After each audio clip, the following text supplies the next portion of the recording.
बहुत बहुत स्वागत है आप सभी का। वीआईपी न्यूज देख रहे हैं आप और मैं हूं आपके साथ भावना। रुक करते हैं खबरों की ओर।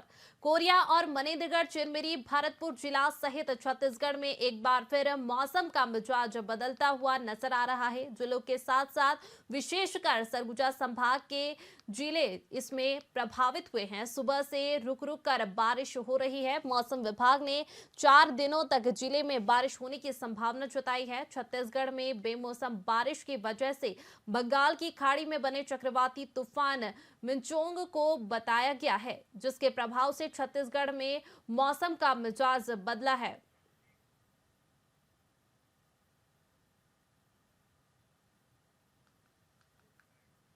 सरगुजा संभाग में मौसम जो है वो उसमें उतार चढ़ाव देखने को मिल रहा है।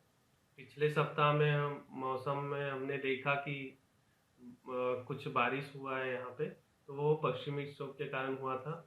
लेकिन अभी जो मौसम जो बादल दिख रहे हैं हमारे यहाँ पे, ये बंगाल की खाड़ी में मिचोंग नाम का चक्रवात उठा है। उसके कारण हमारे यहाँ पे मौसम अभी बिगड़ा हुआ है बात है, जिसमें कोरिया जिला और एमसीपी जिले में हल्की बारिश होने की संभावना है और अगले 2 दिनों तक ऐसे ही बादल छाए रह सकते हैं।